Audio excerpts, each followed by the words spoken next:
Would you believe there is no hard net at all in this very full and fluffy ball dress? If you're interested in learning how I made it, then let's get right into the video.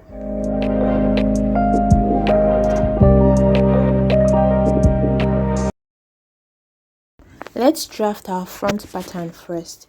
This is my starting line, which is also my shoulder line, and right here on the screen is the standard measurements for a 6-month-old baby girl. So I'm going to be coming down from that shoulder line by 3.5 inches, which is my armhole line, and I'm going to be marking that into a straight line. Now the length of the bodice for a 6-month-old is 7 inches, as you can see on the screen. So from my shoulder line, I'm marking 7 inches downwards, and I'm going to be joining this point into a straight line as well.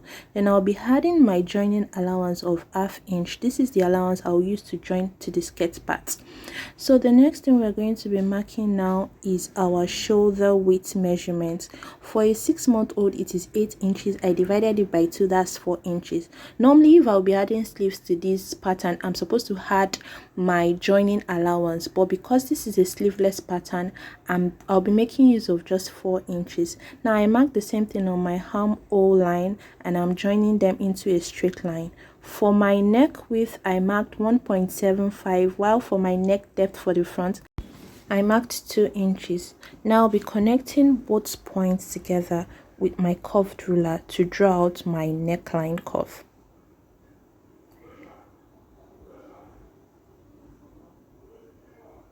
Now on that shoulder line, I'll be coming down by ½ inch, which is my shoulder slope, and I'll be connecting it back to my neck width. Now I'll be adding my shoulder joining allowance of 0.5 inch as well. Remember, we added our joining allowance for the waist part already. Now I'll be dividing our chest measurements by 4, and then I'll be adding 1 inch for seam allowance. Now on this line, I'll be dividing it by 2, and at that midpoint, I'll be coming in by just 0.25 inch. This is because this pattern is for a baby girl. Now I'm going to be connecting these 3 points together in order to form the curve for my front armhole. By the way, I used 19 inches for both my chest and my waist for this pattern. Now I'll be marking the exact same thing I have on my chest line on my waist as well, and I'll be connecting both points together just like you see in the video. And we're done with our front pattern. Now I'm going to be cutting it out.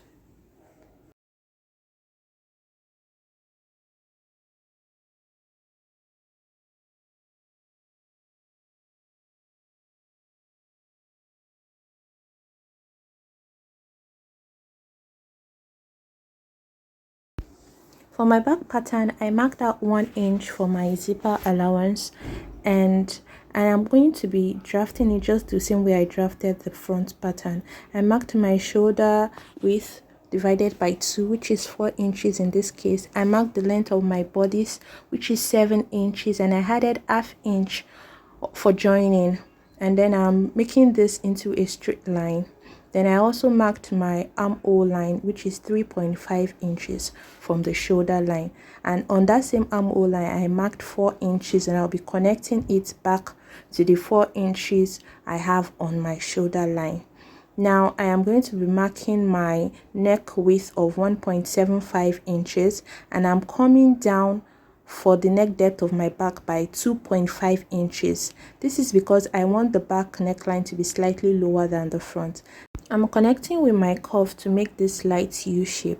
Now I'm coming down from my shoulder line by ½ inch, which is my shoulder slope, and I'm connecting it back to my neck width. Now I'm also going to be adding 0.5 inch, which is for my shoulder joining allowance. Same thing I did for the front. On the chest line, I marked quarter of my bust measurements divided by 4 plus 1 inch for seam allowance, and I marked the same thing on my waistline as well, and I'm going to be connecting them together. Now for the back armhole, you don't need to come out by 0.25 inch like we did for the front, so I'm just going to be connecting it from somewhere along the middle of my armhole line to where the chest measurements starts from. So I'm going to be making use of that second line that I marked, and this is the back piece that we already drafted out. I'm going to be cutting out 2 of it. Now I made sure to extend my neckline to my zip allowance, and now I'm going to be cutting it out. If you'd like to get the standard size charts for baby girls from newborn up till 10 years of age, then comment size chart in this comment section, and I'll be sending you a link containing all of the size charts you need from newborn, 3 months, 6 months up until 10 years of age. This is a game changer because you don't even need to take measurements before you make that ball dress for your baby girl or for your client. So comment size chart in the comment section. I'll send you the link. Please like this video if you've enjoyed it so far, and don't forget to subscribe to my channel. The base of the skirt part is a half circle, and in order to cut my half circle, I need my waist measurement, which is 19 inches, plus 2 inches of zipper allowance, which makes it a total of 21 inches. So 21 inches is the circumference I'm working with, and I'm going to be dividing this 21 inches by 3.142 because it is a half circle. If it would be a full circle, I'll be dividing by 6.2. So my radius now is 6.68.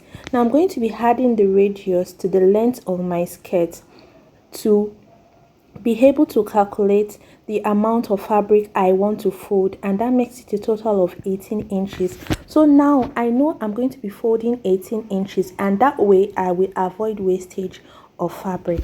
So I first folded my fabric into 2, making sure I have 18 inches. Then I folded it into a triangle like this, and that's how I'm going to be cutting my half circle. Sorry, I had to cut out the rough edges that I have here. So now I'm going to be marking my radius that we got earlier, which is 6.6, and I'm going to be marking that from the apex all the way around this fabric that I folded.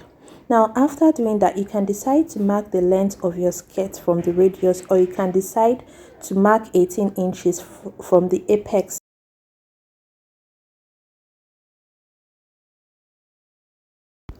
So I'll be marking the length of my skirt plus my radius from the apex, which makes it a total of 18 inches, and I'm going to be marking it just the way you see in the video, all the way around.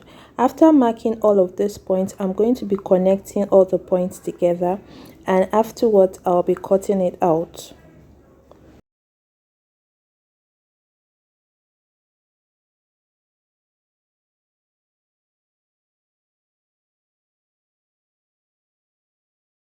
So I already used Bridal Satin to cut out lining pieces for my front pattern and my back pattern as well. So I cut out exactly the same thing as I have on the pattern paper. Let's deal with the main fabric first. I'm going to be placing the back pattern over the front, right sides facing each other just like you see, and I'm going to be joining them at the shoulder part. I'm going to do the same thing with my lining piece, right sides facing each other, and I'm going to be stitching down on my shoulder seam as well. Now after stitching it down, this is what we have. Now I'm going to be opening it up, both the main piece and the lining piece, and I'm going to be placing them right sides facing each other. Now I'll be opening up my shoulder seam for both the lining piece and the main fabric, and I'll make sure that the seam line for both matches. So I'm doing the same thing on both sides, opening up my shoulder seam and matching both up together. I'm also going to be pinning down my neckline for both the front and the back because I'm going to be stitching it together.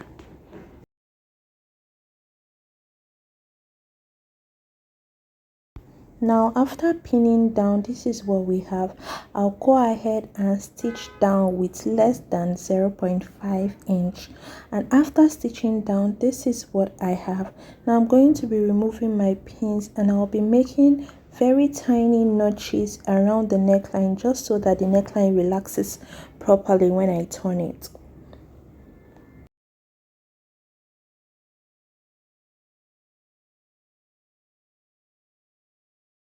After notching, this is what we have.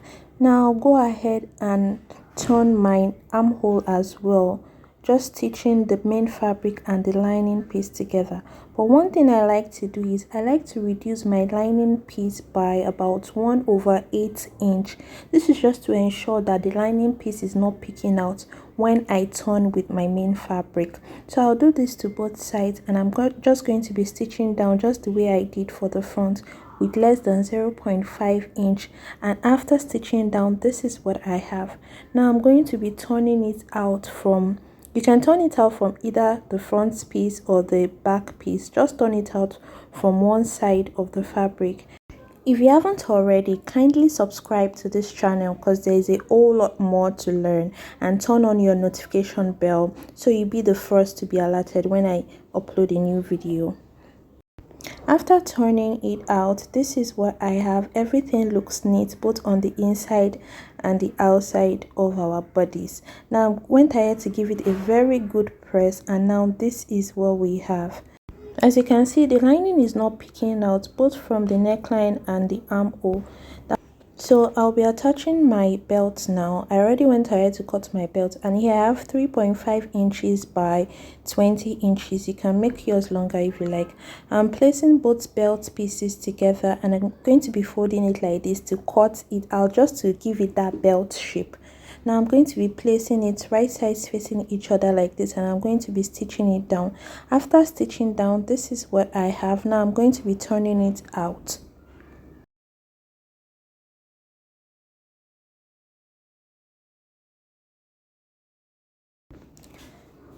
After turning out, I gave my belt a very good press, and this is what we have. Now I'm going to be placing my belt 1/2 inch above my waistline. Remember, this 1/2 inch is our joining allowance, and I'm placing my belt on only my main fabric. Please note that. Now I'm pinning that into place, and I'm going to be stitching down on only my main fabric, please. So after stitching down, this is what I have. Now it's time to turn the sides of our bodies, and I'm going to be placing it just like this, making sure that the armhole line matches. I'm going to be placing it fabric to fabric, lining to lining, and I will be pinning down. And afterwards, I'll be stitching with my 1 inch seam allowance, or you can as well take your measurement again and then stitch down. It's very important that your armhole line matches up for the front and the back. These are the little details that will give your outfit a perfect finish. So I just went ahead to pin fabric to fabric, lining to lining, just the way you see in the video. And now I'm reconfirming my measurement. So 1/4 of my waist measurement is 4.75, and I'm marking that, and I'm going to be stitching down. So after stitching, this is what I have. I also went ahead to overlock the seam allowance because this fabric frays a lot, and as you can see, this is what we have. It's looking very, very neat. Now at the back part, I'm going to be placing the lining over the fabric just to enclose that rough edge there, and I'm going to be stitching down with about 0.25 inch. And after turning it out, this is what I have. Another tip I would give is ensure that you iron your clothes as you sew, like iron all your pieces as you sew. This also ensures a very clean finish. Now this is the skirt part that we cut out. I'm going to be notching the midpoint of the waist, and I'm going to be hemming the down part using my bias tape. So I went ahead to do this, and this is what we have. Now from the hem, I'm going to be marking 2 inches upward, and I'll be marking this all the way. So this 2 inches line is where I'm going to be stitching on the first layer of my tulle net. Now I have my tulle net. Tulle net is slightly harder in texture than a regular net, and I have 5 yards here, so I just folded it up so that it is easier to cut. Now I'm going to be marking a straight line just to cut out the rough edges. Now I'm going to be marking 4 inches for the first layer of my tulle net.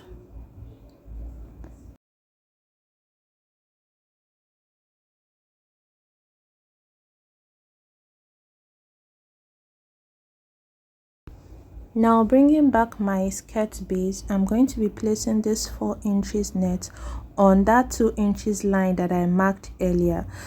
So you can decide to gather this tulle net first before stitching it down on your skirt base, but what I did was I gathered as I sewed on my skirt base. It was way easier for me that way. So this is it. This is what it looks like. I already exhausted the tulle net, the 4 inches tulle net that I cut, so I'm going to be cutting another one to complete that first line. And here is just a snippet of how I was gathering it on my skirt base, still making sure that I maintain my stitch line on that 2 inches line that I marked earlier, so that everything is straight and neat.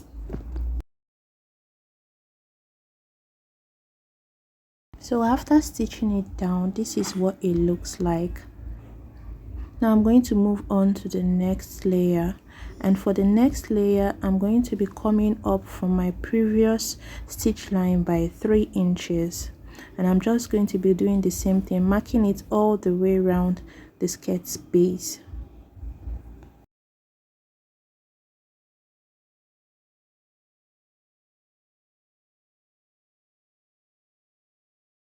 Now the length I'm going to be cutting for the tulle of the next layer is going to be 7 inches. You know, the first is 4 inches, then I came up 3 inches for the next layer, so I'm going to be cutting 7 inches tulle net for this second layer.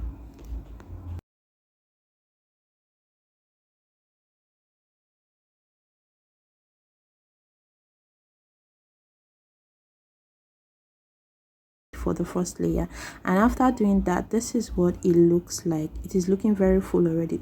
Did the same thing for the third layer, and then for the last layer, which I'm going to be joining to the waist, I cut out 3 12 inches tulle net. For the last layer, which I'm going to be joining to the waist, I want it to be 3 layers, just so that it covers up all of my stitching that I have done earlier. So this is it. I cut out 3 of it, and I'm going to be joining it together. So I picked each of the layer, and I first pinned them together. So after pinning it together, I ran a straight gather stitch just to hold it together, and then I pulled the thread to gather it together before joining to my waistline. So this is the third layer, and this is the fourth, where I made use of 3 layers of tulle net, and this is what the skirt part is looking like. You can see it's standing on its own already without any add net. So now I'm going to be joining this to my bodice. Remember, I already notched the midpoint on my waist for the skirt part, so I'm going to be notching the midpoint on my bodice as well. So now I'll go ahead and stitch down the lining and the fabric of the bodice together, just so it becomes one piece before I join it to my skirt part. And I'm going to be making sure that the notch part of both the bodice and the skirt matches. Now I'm going to be placing the skirt on the bodice, making sure the midpoint matches, and I'm going to be joining it. So first I make sure that I pin them together. This just makes it very easy when I'm joining my pieces. So if I have any excess, I'm just going to be pleating it in.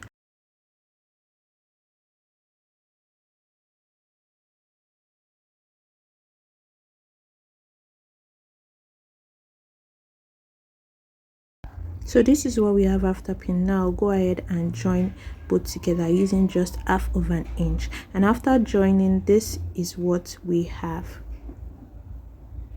It's very full, guys, very full.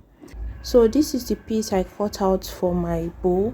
You can actually make use of any measurement of your choice depending on how big you want the bow to be. Mine is about 7 inches by 8 inches, I think. So first I'm going to be folding it over like this and stitching it down, making sure to leave about 2 inches at the midpoint. So after stitching, okay, this is the point where I reduced the measurement. After stitching down, I'm going to push that seam to the middle, and I'm going to be stitching the sides as well. Now remember the opening I told you to leave, that is where we're going to be turning it out from, and I made sure to notch my corners so that I'm able to turn it out properly. So after turning it out, this is what I have. If you want to watch a detailed tutorial on how to make a bow, I have a video on that on my channel. I'm going to also be linking it in the description box. So I'm just using my scissors to to push out the corners. Now I have this strip of fabric which is about 2 inches in width, and I'm just going to be stitching it down. So after stitching it, I'm going to find the center point of this bow, which is 3 inches, and I'm marking it with my tailor's chalk. Now go ahead and stitch this center point just the way you see me doing, just so it forms like a gathers, and I'm going to be pulling it tight so it gives it that ruffled look. And look how I secured my bow with this thread. So after doing that, in order to cover up this stitch that I made in the middle, I'm going to bring that strip of fabric that I stitched down earlier, and I'm going to be using it to cover up that midpoint, and I'll be stitching down. And then afterwards, I'll be turning it inside out, I mean that little strip, just so the seam allowance doesn't show. Like I said, I have a detailed tutorial on how to make a bow on my YouTube channel. You can check it out, but I believe this is quite self-explanatory as well. So after turning and turning, this is what we have. And now I'm going to bring my dress, and I'm going to be stitching it to the middle. So you can do this 2 ways. You can either use your sewing machine to stitch it down, or use your needle and thread. So I just secured it just a little bit with my sewing machine at the middle and at the edges. So I already made a crease with my iron on my bodice on where I want to place my zipper, so it makes it easier for me when I'm fixing. So I want the length of my zip to be about 8.5 inches, and I'm marking that. So from that 8.5 inches point, I am going to be stitching down, but making sure that your waistline on both sides align. Guys, this is very important. Your waistline has to align. So I'm going to be pinning it down first. You can as well make use of gather stitches, but I don't want us to get confused. So from that 8.5 inches point, I made a stitch of about 1 inch. This means I stitched down all of the layers of tulle and the bridal satin as well. Now what I'll be doing now, after this 1 inch stitch that I made for all of the layers, I picked out all of my tools, only the tools. I removed the bridal satin and the last layer of tulle because I actually cannot pick that, and I stitched it down. So I stitched only my tulle, all of the layers of my tulle, except for the very last layer at the bottom. So after stitching it down, I trimmed it out, and this is what I have. Now after doing that, I'm going to be picking only my bridal satin this time around. I'm going to be pushing in my tulle that I stitched down earlier, and I'm going to be stitching it down as well. This is just to ensure that there is no bulk at the back, like the back doesn't look bulky. You know, it's a lot of layers. And after stitching down, this is what it looks like. So now I'll go ahead and fix my zip.